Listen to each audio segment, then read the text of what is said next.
openness. And I'll just quickly describe it. It says it features characteristics such as imagination and insight. People who are high in this trait also tend to have a broad range of interests. They're curious about the world and other people, and eager to learn new things and enjoy new experiences. People who are high in this trait tend to be more adventurous and creative. People who are low in this trait often have much more traditional views and may struggle with abstract thinking. Welcome, everyone. Oh, great. Yes. And so, I'm sorry, excuse me? Would you mind just? Yeah, thanks. So that definition is standard features of this dimension include high levels of thoughtfulness, good impulse control, and goal-directed behaviors. Highly consciousness people tend to be organized and mindful of details. They plan ahead, think about how their behavior affects others, and are more mindful of deadlines. So if you're high on that, great. If you're low, you know what I mean. Okay. So the next one is agreeableness.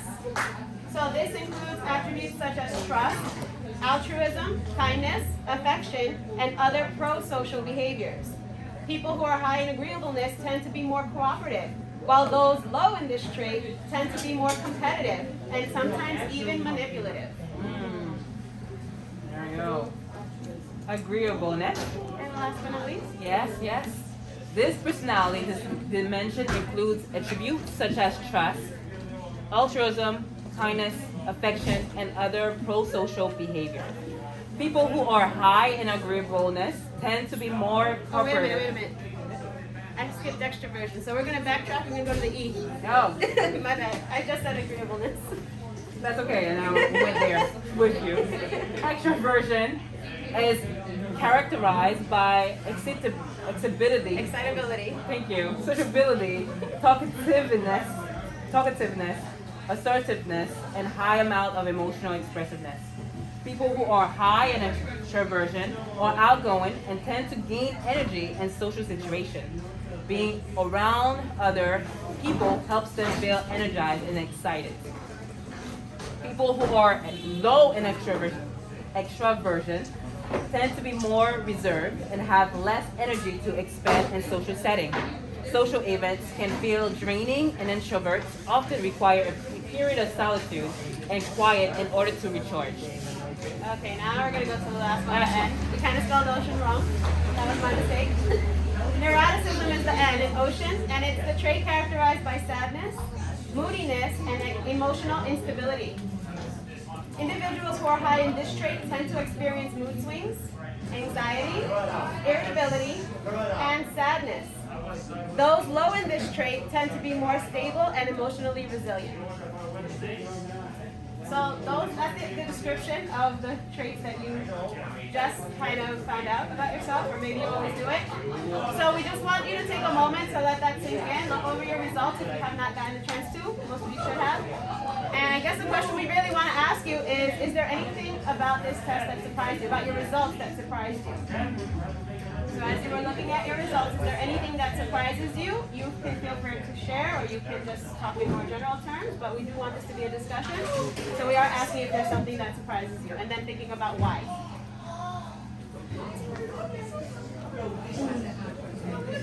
From anyone who have completed the test, just review your assessment results and tell me a little bit about what you kind of expected or what you did not expect.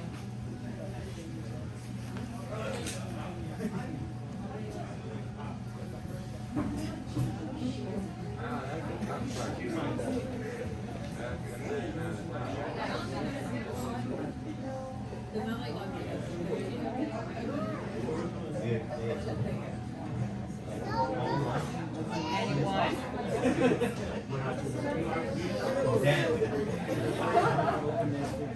You see that some people are sharing their results, so I don't know if that's a good thing. Can you guys share it with the crowd here?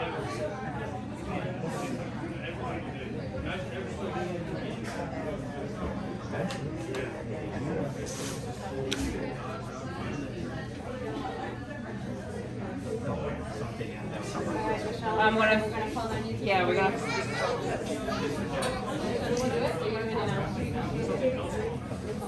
just out of it, but I'm trying to make it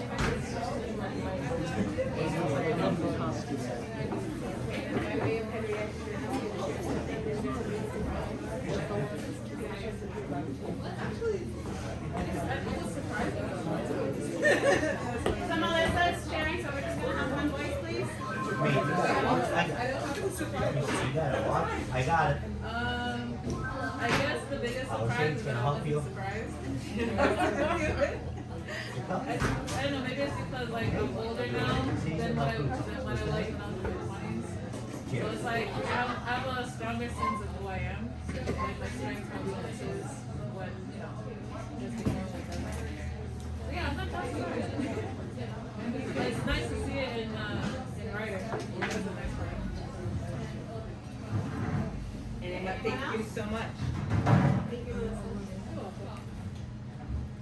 No one was surprised. This is exactly what they needed stuff to be. You're all very insightful. This is great. I doubt it, but okay. Very self-aware. Share your results.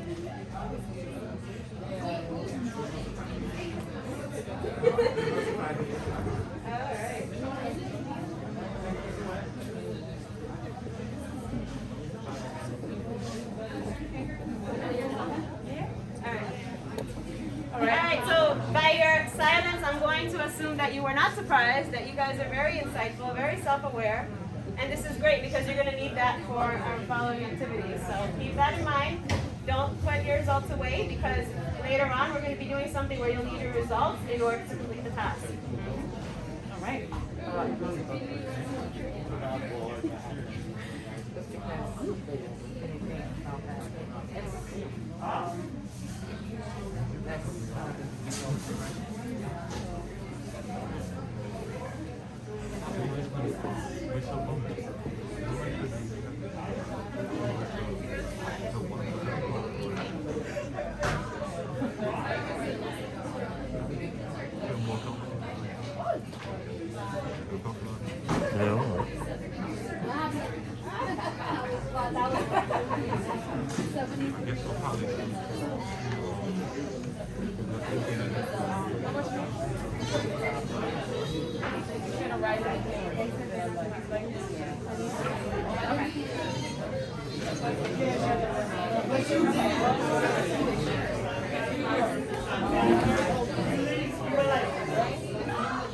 All right, so again, back to one voice, guys. And so I know last time we ended off knowing that expectation starts with us, right? We understand that the idea is that in order for us to have a list of I'm sorry, one voice please, so that we can hear Michelle speaking. one voice, guys. Thank you. So in order for us to have that expectation of other people, we need to have an expectation of ourselves first, right? We don't want us to have all this list and we can't even meet it. So now today we're going to talk about, based on this personality test, if you knew who you are, clearly it sounded like you guys knew. There was not much of a response to that or reaction towards that personality test, which is fine. But when you do write your expectation and you want to send it out to people out there by having conversation, we want to know if your non-negotiable can be negotiated.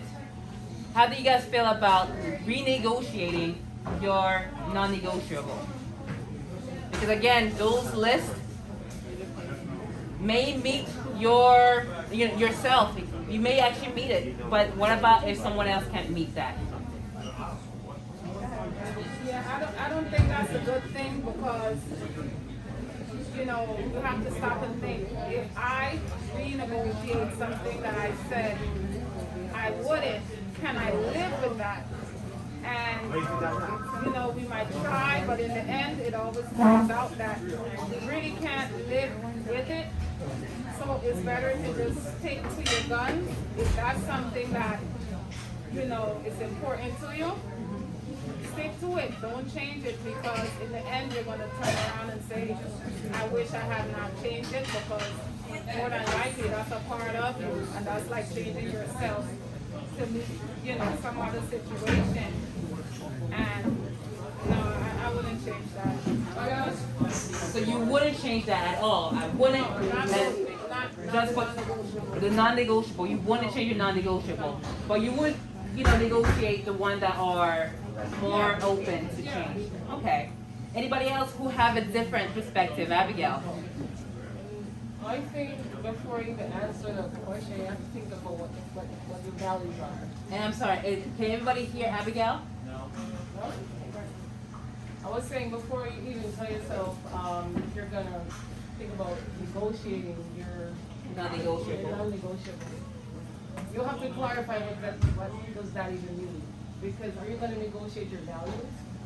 I think you have to be clear on what you're gonna negotiate before you even say, okay, I'm gonna consider doing that. All right. My values and the principles, no. Okay. So who do you speak to about this? We know and I don't want us off to say, yeah, God, because that's the first person we meet. We do have that conversation. But then, what about anybody else? Have you considered about having counsel? And we'll look more in the scripture about, depending on having people to support you in that route to discovery, about finding out that person that you ultimately want to be with forever.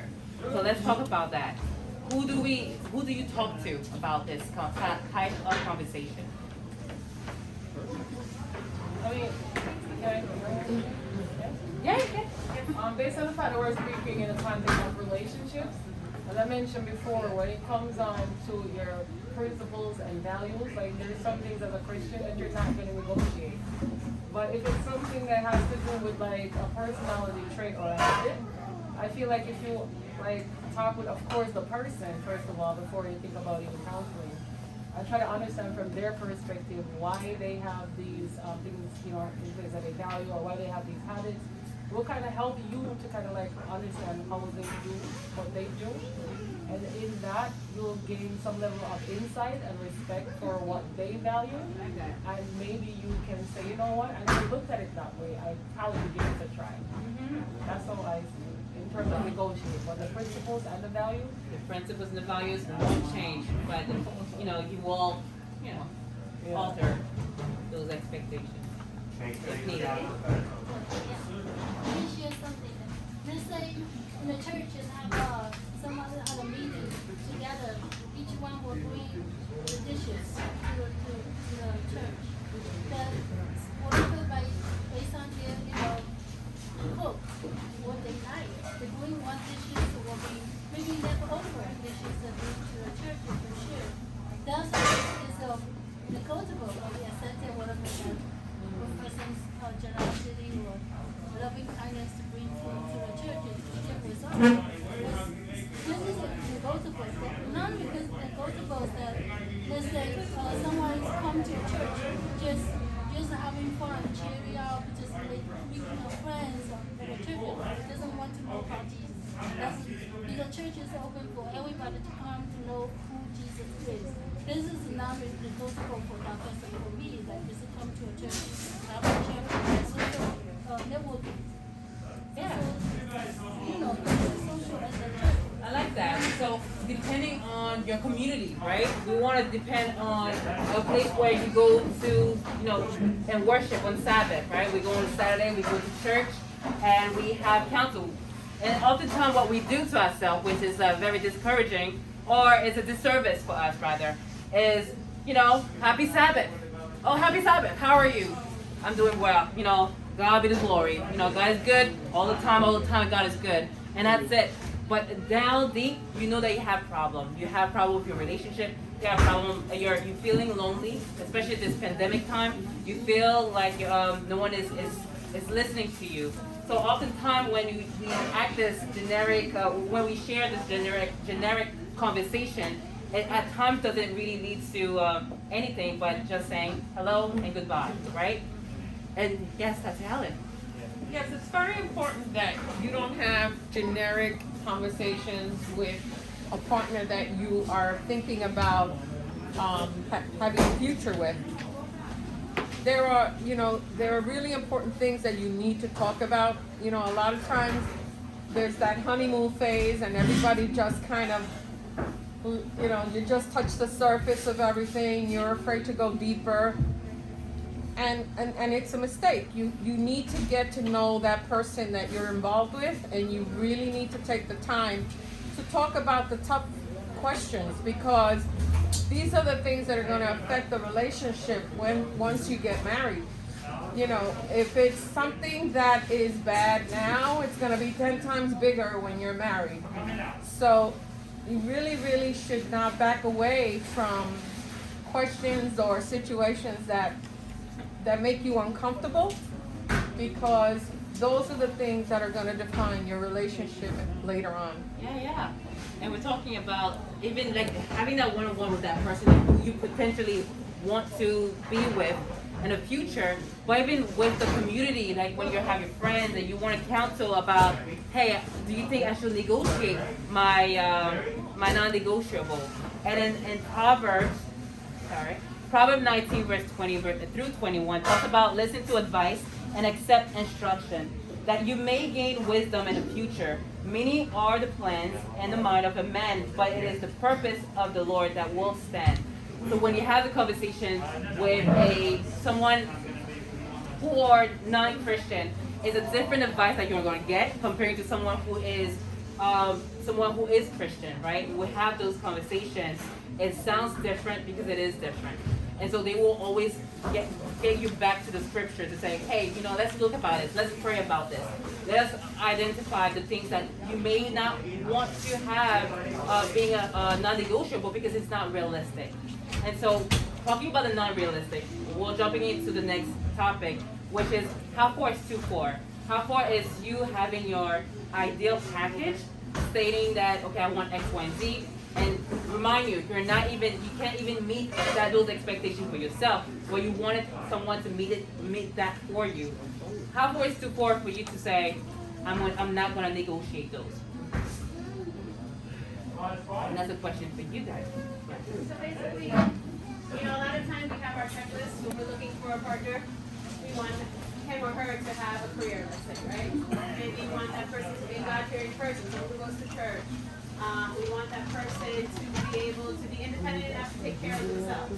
Whatever. The list can go on and on. At what point, as we go down the list, and we're checking off boxes, do we say, okay, this is good? Or, you know, they got 4 out of 5, I really need that 5, forget it. I need to break this up. So where do we draw the line? Good night, everyone. So I would say that stand up. Yes, please, so we can hear you. Yes, I would say that you should check yourself first. And if what you expect from someone you can't give, then your checklist is way too high. Start over. That's all. No, we start halfway. Start over. Yeah. Yeah, I disagree. Yeah, I disagree because you want somebody to bring balance to you. You know, a lot of times you know that you're not so great at one thing, but you know that in order to have a relationship, you can't have two of you guys with the same problem. Case in point, we were talking about finances. Somebody said they weren't so good with finances, right? So, am I going to look for somebody who's poor at finances? I don't think so. That does not say that I won't work on myself.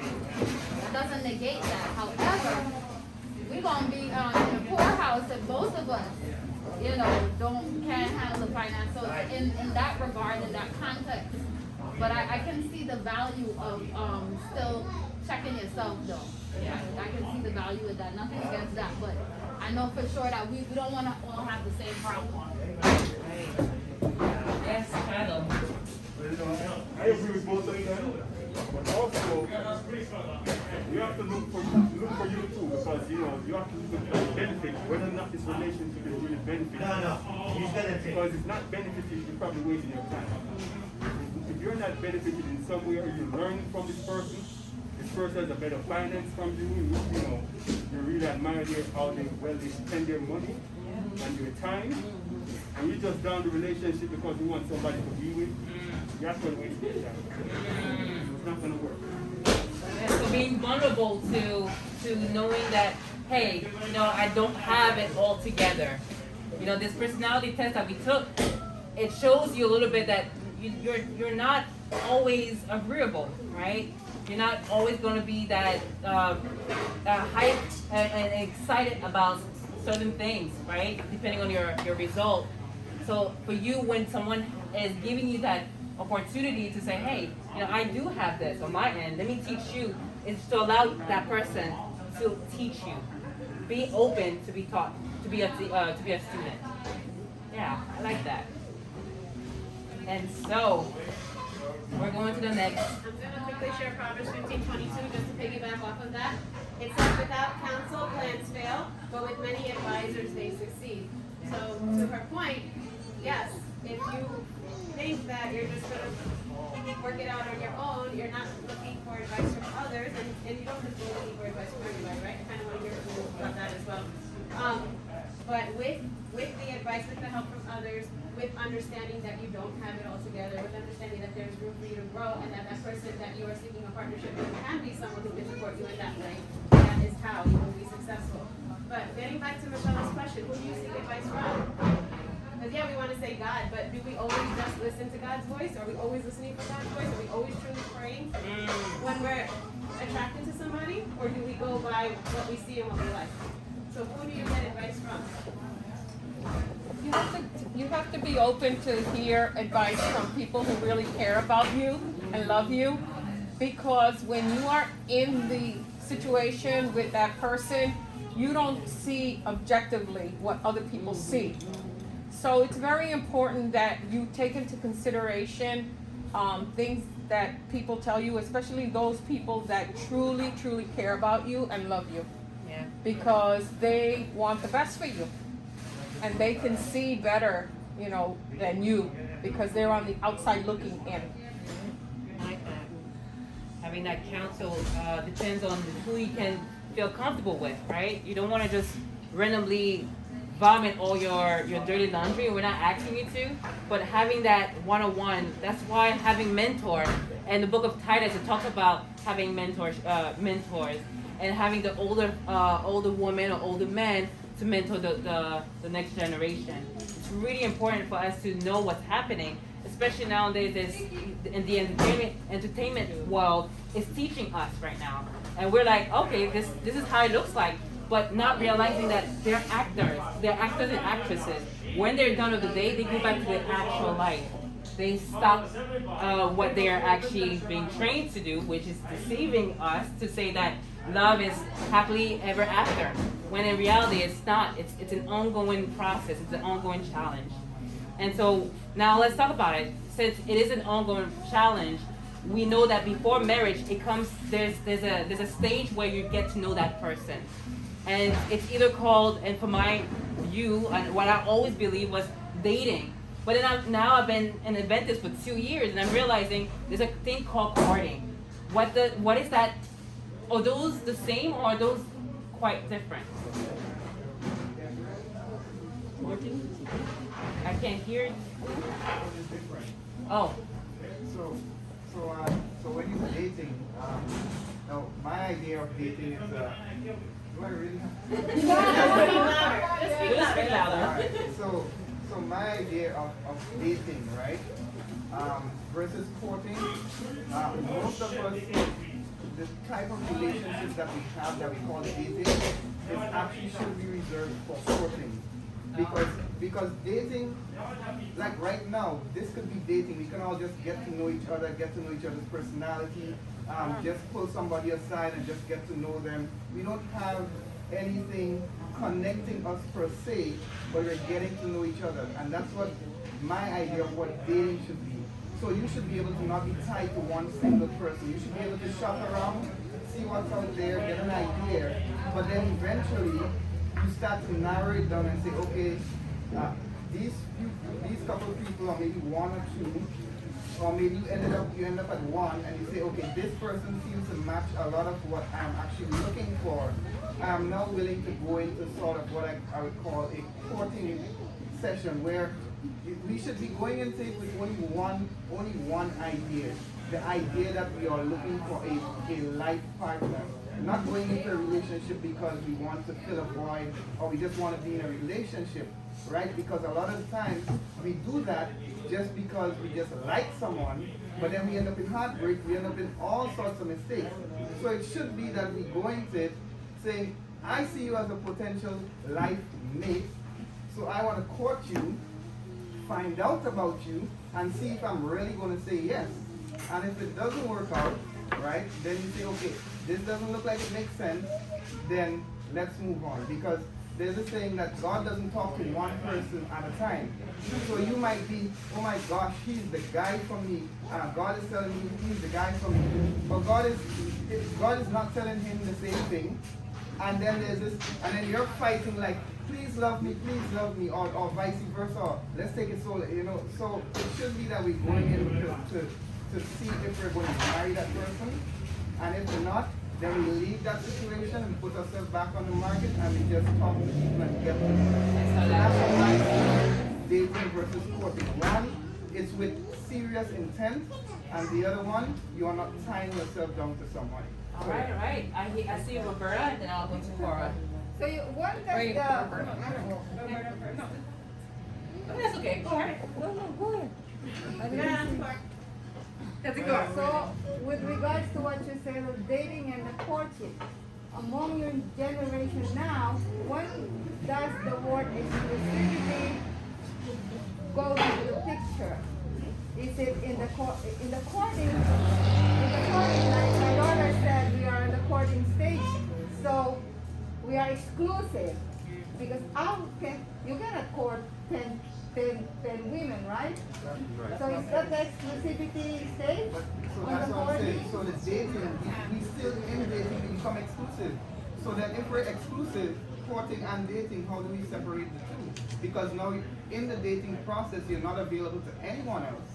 Some of us, we lock ourselves off from even other potential mates. So when you court is when you should lock yourself off. When you're dating, you should be open. And that's what I see, because when you're courting, you're expecting to decide if I'm going to marry this person.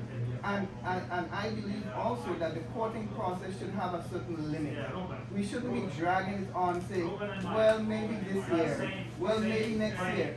Honey, if it's 5 years and you didn't see anything, then just move on. Because then he is blocking somebody else's blessing. You could be blessing somebody else and you're blocking. So, Okay, Roberta, and then we have Abigail and Michelle. So I would like to make 2 comments. The first, just on in terms of counsel.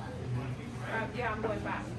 And that's a tricky subject, because as Christians, we're taught that certain things are private, certain things are sacred, especially in your relationships.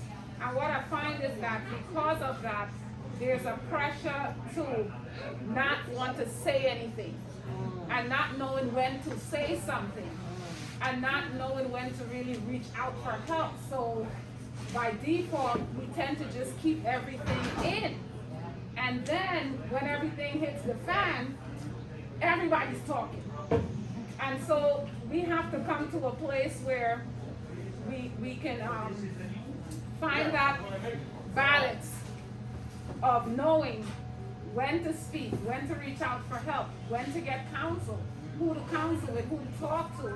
And we don't have it right now, and so a lot of times we're going through things and we're dealing with situations because we just got pressure of not wanting to, betray trust, or just say something maybe that you shouldn't say, or maybe you should say but you just don't know. So that pressure that's there, we're gonna have to deal with it, and we're gonna have to find a better way so that people who are in various relationships and situations can feel comfortable and free to come forward and get the type of help they need, because a lot of people don't, and then we just see the end results of it all. Yeah. In terms of courting and dating, I like your point very much about the dating. But we have a counsel given from Sister White where she talks about how courtship should take place. No 2 individuals not supposed to just link up on their own. If someone sees someone else, you go to that person's parent or whoever's responsible for them, and vice versa, and say you have an interest. Now, your people get to know the other person's family and friends, and that is where you're getting your information from. Before you go and put yourself into a situation with somebody that you don't know what they got going on. So let's say a guy likes a girl, right? Now if your people is finding out information, maybe he goes to another church. Maybe he's got somebody there at the church you don't know about, you know? But and then his people can say, hey, I know she has an interest, but he's involved or he's not available because he goes to this church. Or maybe she's involved, she goes to this church, you know? So this is how you're able to get that information, and it's those people that know that person that's supposed to share that information or whatever you need to know, and then based on whatever information they're able to collect, it's told to you. Before you go and put your heart and your soul and your mind and your time and your energy into someone that you really don't know what's going on. And Sister White suggested that to prevent a lot of the brokenness, the broken hearts, the hurt, the pain, and that is the type of courtship she spoke about, to protect everyone involved and to make sure that we don't have those type of situations going on in the churches. We have Abigail, Michelle, and then I see Tati Helens, and then Clyde.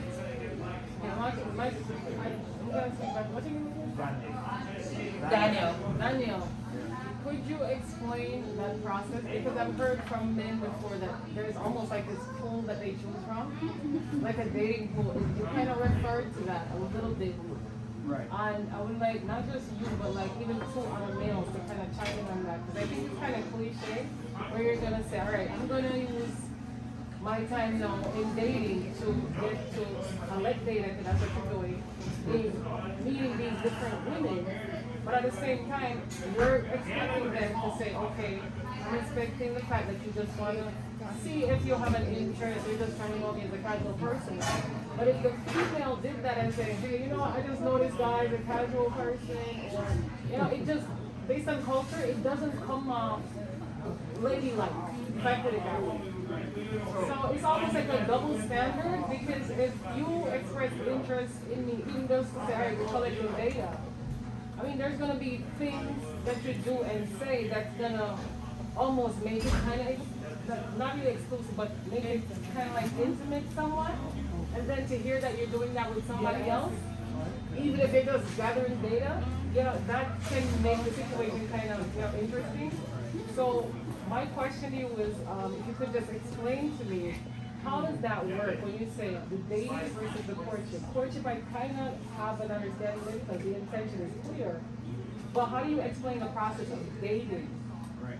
So, okay, so one of the things that I believe in, and I usually tell females this as well, not because you like someone with a greater interest that they need to do straight off the bat.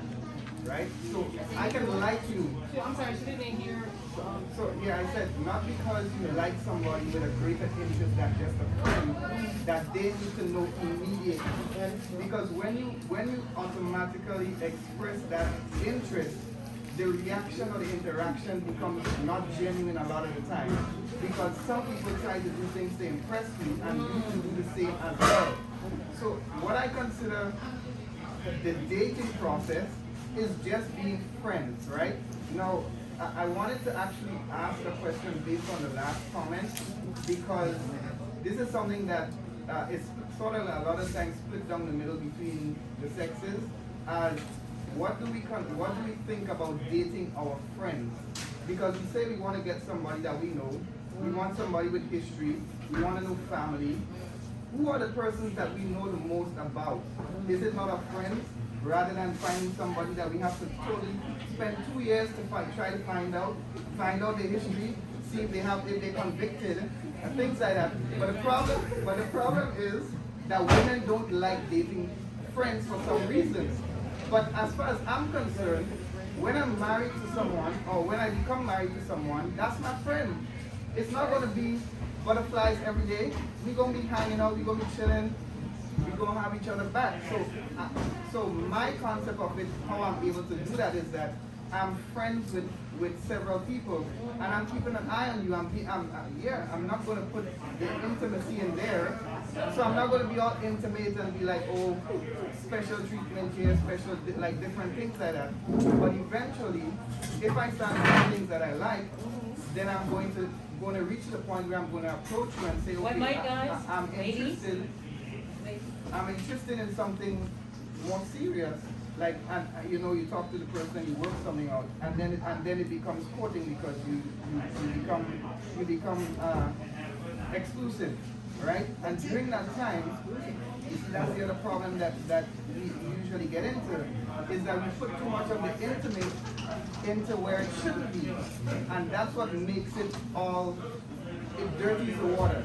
And that's when all the muck and the mess comes out, because we put so much intimacy into relationships that we shouldn't, because we're dating, we're not married, we're courting, I should say, and then things don't go the right way, and our heart is broken, things are messed up, and so on. So we have to avoid the intimacy part of it and just get to know person. But I'm somebody who believes in dating your friends. A lot of people don't agree with me, but I prefer to date my friends, right? Or I should say court a friend. Like if you find a friend that you think you can work out with, and then you try to make it work, right? I know their family, I know your mother, I know your brother, I know your shoe size.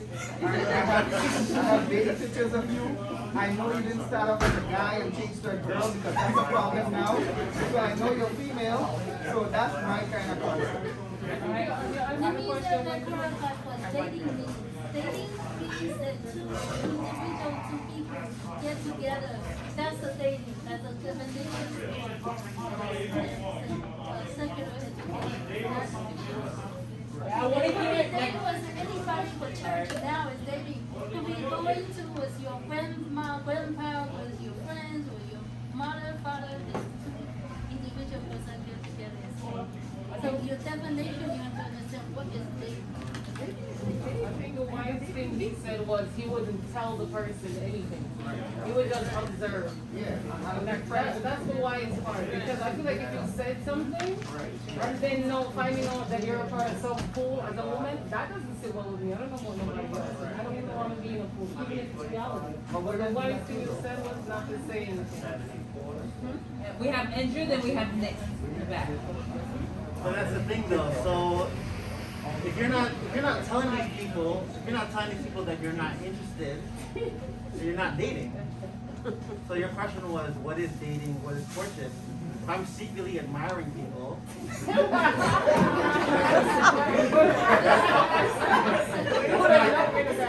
not dating.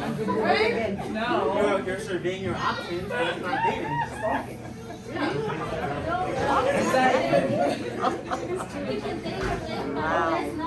I'm saying this is the way I see it. There's nothing wrong with dating and keeping your options open. I'm saying I know many girls that, personally to me, who have many suitors. And the idea is not something that's light and casual. You're not getting hot and heavy or something like that, you know. But there's several guys that might be interested in the girl. So they might text her like, hey, you want to go out for dinner or whatever. And so they go out, they entertain the idea, right? And that's very common for women. But when it comes to men, all of a sudden, oh no, he's being shady. No, he's just simply doing the same thing. He's checking out different options. And in order to do that, you're being clear about your intentions. Like, hey, we're on a date, or we're hanging out or whatever, right? Yeah. And I think that's important, basically, to be very clear about what it is you're doing and what it is you're looking for. So you're not going to put pipe dreams down her ear saying like, oh, you're the only one for me, baby, or something like that. No, you're not going to do that. You're going to be very clear, like, I'm just going to, get to know different people, whatever. And within time, if you feel a strong connection with that person, over time, those other women naturally are going to fall away. Because you're only going to enjoy spending time with this one person. Yeah, so what I'm hearing from you is communication And so we're gonna go to Nick in the back, then go back to Michelle, then Patsy, Helen. Okay, so I just sit there and listen and laugh. I just sit and laugh because I hear another good points here. To go back to your question, to his question, how that works out. Yeah, so I agree with them, right? So I had another single female friends who who's also looking. And sometimes they do the biggest mistake of their life is when they see one guy and they try to stick to that one guy. Like, no, don't do that. Right? You see that person, message and say, hey, whatever. But if there's somebody else available, don't put your feelings out there. Don't say, oh, I like you, I see you, I was praying and this is what God tells me. Just stop doing that. Right? Pray. If you pray, pray by yourself and let God reveal that to you. But don't let them know. I agree with that. Don't let them know. Just stay praying. And eventually, if the relationship needs to go to the courtship and exclusivity, it will get there. You don't have to force it. Right? It will get there by itself. And you will find yourself dropping those options, B, C, D, and F, and you're just going to drop by itself automatically. Once your focus will now shift to one person after you get to know what's over life. Now you mentioned something in the courtship that's very dangerous also. When you talk about introducing yourself to parents and all these things, I agree, you have to get to know their friends before you go to parents. Because once you go to parents, you're jumping another stage of engagement automatically. And I mean, it's not really engagement, but once you start getting to the parent stage, now you get a lot more pressure added to the relationship. Okay, so now then, especially in the church, right? What we do in the church is once we are dating, what's the next stage? Marriage, right? Within 6 months, you're like, what are you waiting for? Why not engaged? Don't let people add pressure onto your courtship. Don't let people add pressure onto your relationship because that's what society does. Society is gonna keep on asking for the next thing, the next thing, the next thing. Right? I remember we're dating the next one. We're not gonna get engaged. When we get engaged, we're not gonna get married. When we get married, we're not gonna get our first child. Because of our first child, when is the second one coming? Like, whoa, can we wait? Slow down. So, but in fairness, the dating stage, really leave your options open. Don't put anything out there. In the courtship, limit your intimacy to the best as much as possible. Limit it, and then continue your relationship, and then let God lead the rest of it. All right. So I know Michelle had her hand up for a while now, and I saw you cut to Helen, so you're be next, and then we'll go back to Roberta, and I see your hand stand, and then we have Shelly. So I love hearing what you guys have to say. Michelle, can you speak up a little bit? Sure. I said I love hearing what you guys have to say because it's a good note taken, right? But some of it doesn't go beyond that because what I hear is a very clear distinction between what the women are saying, which is exclusivity, right? And what the men are saying is openness, keeping your option open. And that's generally where a lot of times, that's where we butt heads, because men tend to do that. And they use some of what you said as an excuse to get involved with different females, right? Just being realistic with what actually happens under the guise of keeping your options open, right? So they tend to do that, but in the mind of a woman, you cannot help but to feel that oneness. You know, your mind is not on several people. You know what I'm saying? Is as long as you heard something from this person, you see certain intentions from that individual, automatically as a woman, you go in that direction. You start thinking of that because of this idea of type of like ownership, right? Like he takes ownership of you by showing these types of attention towards you, and those type of attention you're going to get. It's unavoidable if you're going out on a date with her, right? if you're in a one-to-one, even beyond one-to-one, if you, whatever type of, you say special interest directed to that person, a woman will automatically start to interpret or receive that as her being the only one to get that. And I think it's rightfully so. It's not something that's off. I think our mind, God has created us that way. Yeah, you guys are supposed to be the hunters, but I would say that don't hide behind this idea of, keeping my options open. And meanwhile, you know very well you putting out different vibes out there that a woman cannot help but to interpret as this is for me alone, right? And then when she observes that other women are receiving that same thing, she gets upset, rightfully so, because those types of things, it belongs to only one person. I hope I'm making sense, or being clear. And then there was the next thing, this idea of that structure that you lined up is probably a little bit more applicable to us in present day, but I like to use myself as an example. Back in the day, we have Spirit of Prophecy where she tells us, that the family is supposed to, like say if there's a guy that's interested in a girl, you're supposed to go to the family first, I guess make your intentions known, etc., etc.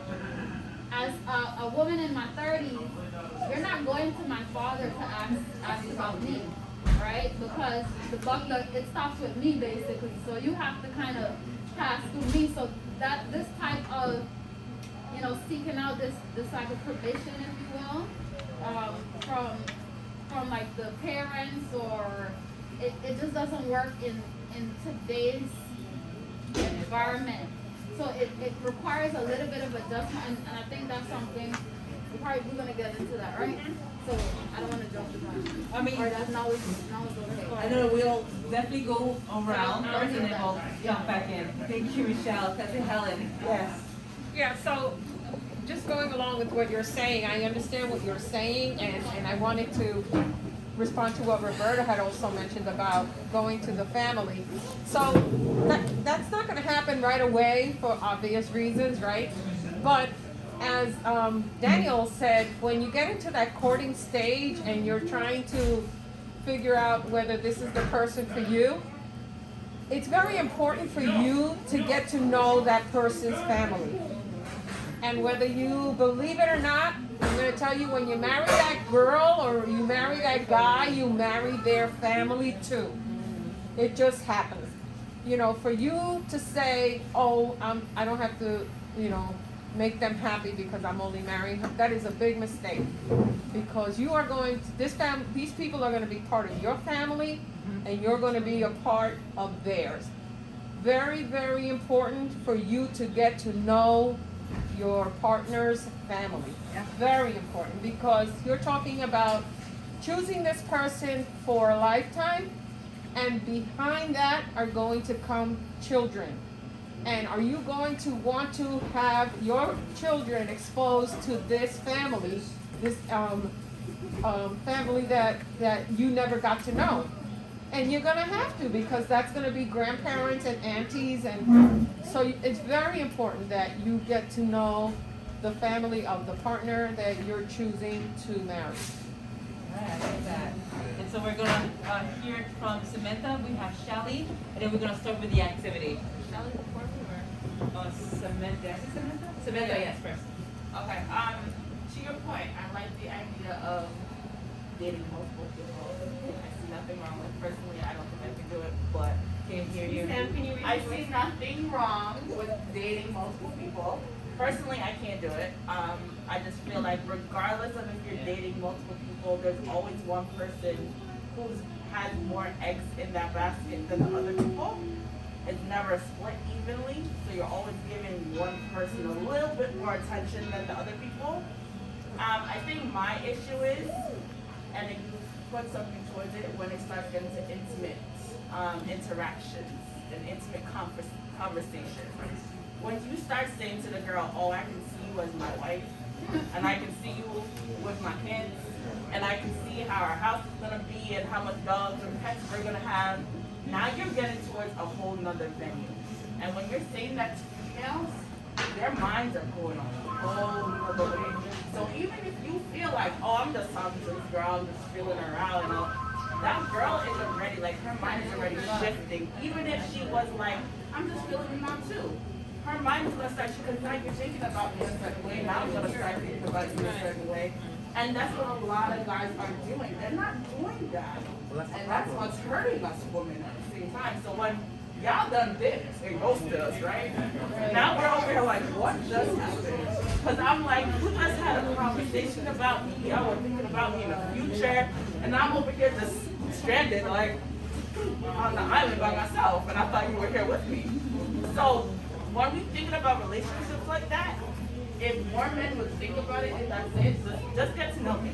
Leave marriage outside of it. Just get to know my favorite color, where I want to go. If we're doing more like conversations like that, there wouldn't be so much brokenheartedness in relationships or outside of relationships. And I think we need to do more of that than what everybody's doing right now. It's not fun at all. Yeah, Shelly. Shelly's next. Men have different ideas to what dating and courtship is to what female has. Shelly, can you stand? Yeah, I think when they talk, they gotta move the mouth so people can hear them. Cause this kind of What muffled. I'm saying, can you hear me better? Okay. All right. So, in my opinion, men have different ideas to what they think dating is and what courtship is. And they tend to use it interchangeably. And they don't have like a distinction. And from what I heard before with this topic, dating, you're not even supposed to tell the person that you're interested in that person. And this is the kind of scenario that they kind of pointed out that you should engage in when you're dating. You observe it with a lot of observation. You have data like Abigail said. You collect data. But once you start to make or kind of get personal with a person, and like, okay, I want to take you out and I want to go out with you. You start to individualize your action, and you start to be personal with a person, and it does not remain in that sphere of dating anymore. It goes over the courtship. So we have to be very careful what we do and what we say in dating phase and in courtship phase. Yeah, and don't mix it up because you tend to flip over to courtship when you're considering dating, and then you go vice versa. That's not how it works. It's two distinctive words, and they have distinctive action and relationship and understanding. I like that. Thank you so much, Shelly. And basically, I want to have Henry kind of sum up exactly what is the difference between courting and dating for the sake of time, and perhaps, you know, everyone has said what he had probably wanted to say. And easy point, I think. What's your name, my brother? Daniel hit some of the points. Roberta hit some of the points. Pretty much dating, just in the secular context, right? For most people, when they consider dating, for them is trying to get to know someone. It's getting to know someone, but they also have emotional attachments to it, which is the problem. Because again, when you have emotional attachments in dating, and then you get hurt, especially, and it's also a more deep-rooted problem where individuals, they don't know what to look for. So it's an experimentation, right? Maybe due to the fact that their parents didn't teach them, or their parents themselves didn't know what it is to have proper dating.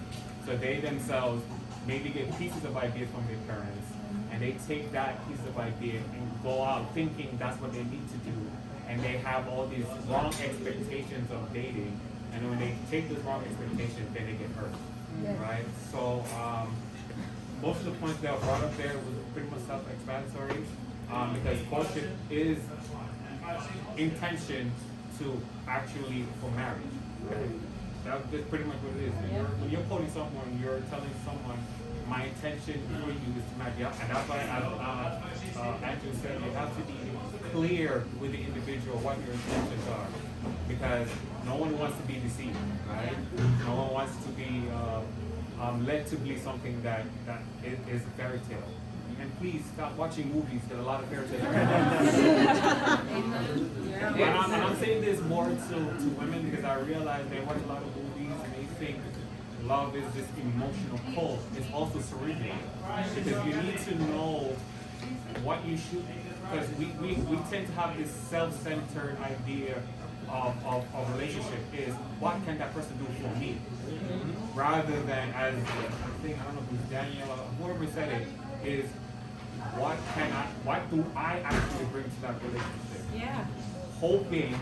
You're hoping that the individual shares those same ideas and hopefully they reciprocate that idea. But we tend to say, okay, this person has to do this for me, do this for me, this for me, and you have those unrealistic expectations of the individual, but you yourself won't do the same thing. Right? So I think that's when there's that counterbalance that, remember, as Christians, we're supposed to exemplify the self-sacrificing idea of love. Yeah. Give love, hoping to expect. That's what Jesus says when Christ came. He loved us first. We love him because he loved us first. It's the idea of loving someone first, but you have to be intentionally clear, right? And we have to know what we're looking for in dating. I think until we have an idea of what we should be looking for in dating, don't date at all. Yeah. Right? Because then you set yourself up for failure. I like that. And thank you so much, and Henry, because you're bringing this to the next topic, or not next topic, but really the next activity. And I know there was a lot of people who raised their hand, and for the sake of time, we want to make sure we move forward. And you'll get a chance to actually speak and talk about what you still think, because there's still going to be different questions. And so we're going to have this activity, because one thing about it is sometimes, there's things that we don't, we're not ready to really discover. And this personality test is so important because there's so many out there, by the way, and there's much more. We're not saying that this one is the exact perfect one, but it's giving you an idea on the things that you need to work on in order for a relationship to work. Because it's not the other person who has a toxic trait sometimes. Sometimes we have the toxic trait. And then how do we deal with revealing that to the other person? And how do we accept that other person's toxic traits and not being judgmental about it? And so we're having this next activity. It's very interesting. And so there's a guy out there who had he was interested in getting to know a female. This female rejected him, unfortunately, and stated that she needs a resume, a dating resume from him. And so he got dumped. It is what it is. However, he took her advice, and sometimes we tend to not do that. And it's really important for us to sometimes take the feedback, the criticism. And so what he did is he created his own dating resume. Just like in a workplace, you create your own resume for a workplace. He created one for dating, and so that's that he created, and it's basically from the objective education, work experience, moderately interesting, his skills, his time, where he spends his time, his favorites, books or video games or just movies, and just overall. So what we're going to do for ourselves is create our own dating resume. And the reason for it is because sometimes what we think sounds good in the head, and when we say it, doesn't sound the same thing as what we say. So it's actually going to be helpful, because now you're going to take out what you think about, yes, I'm great at sport, I'm great at doing money management, but when you go and put it in paper, does that really read you? If the interviewer, which is your potential partner, reads it, will they see it as well than when you only say it? So those are the kind of things that we want you to put on paper. And perhaps that will be a helpful way in case you want to explore the dating site. If you want to explore how to meet different people, for you to utilize this dating resume for you to express who you are as a person. And so I'm going to share this with all of you guys because there's multiple of them. And then you guys are going to create your own dating resume. All right? And in the meantime, we're going to have Carla here who's going to talk about expectation and to continue this conversation. Because it's really important that we know that like the stages and where it leads to at the end. So while I'm passing this around, I'm going to have Carla set up herself to explain it.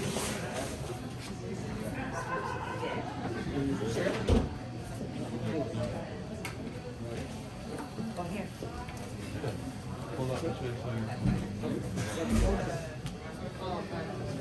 Yeah. I'll come right here. I'll go down there.